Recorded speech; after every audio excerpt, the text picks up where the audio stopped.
सारे काम खत्म कर लेती हूँ और दिन भर आराम करती हूँ।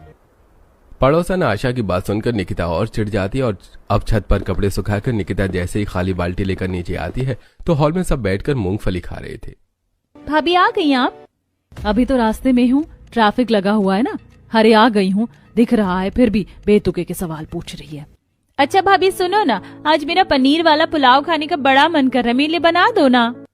अगर पायल के लिए पनीर वाला पुलाव बनाओगी तो मेरे लिए खोया पनीर और साथ में बटर नान बना दो। हाँ, घर में सभी के पसंद का खाना बन ही रहा है तो भाई मेरे लिए भी सरसों का साग बना देना। बहू मैं तो ये सब तेल मसाले वाली चीज नहीं खाऊंगी, एक काम कर मेरे लिए तू वो सादी खिचड़ी बना देना। मुंह में दांत नहीं, पेट में आंत नहीं, बस इस बुढ़िया की कमी रह गई थी बोलने की। कभी कभी तो मन करता है किसी दीवार से छिपकली पकड़ो और पीस कर सबके खाने में डाल दूं, एक बार में किस्सा खत्म सबका। निकिता मुस्कुराकर किचन में चली जाती है और गुस्से से बर्तन पटक पटक कर खाना बनाने लगती है। एक दिन इस खोया पनीर की तरह मैं भी खो जाऊंगी, जब जाकर इन लोगों की अकल ठिकाने आएगी। अरे बहू बर्तन तोड़ना है तो बता दे, ऐसे पटक क्यों रही है? अरे नहीं माँ जी, वो तो बस हाथ से गिर गया था।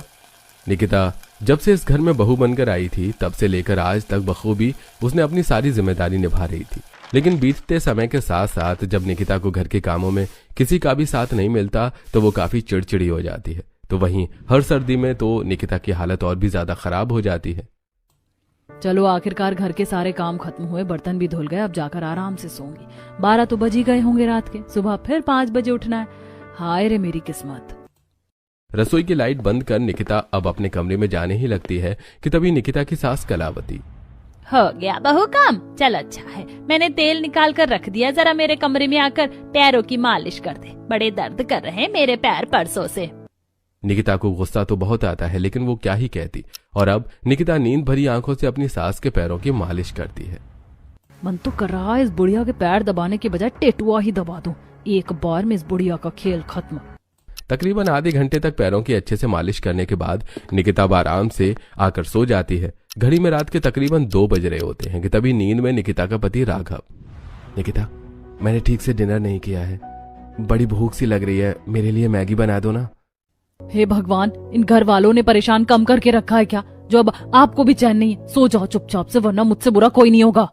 निकिता को नींद में भी इतने गुस्से में देखकर राघव सो जाता है। तो वहीं अब निकिता की नींद खराब हो चुकी थी, इसलिए वो किलस कर राघव को नींद में लात मारने का नाटक करती है, जिससे राघव बेड से नीचे गिर जाता है। अरे बात में मुझे गधा बोलती है और गधे की तरह तो इसने लात मारी है। हाय मेरी कमर।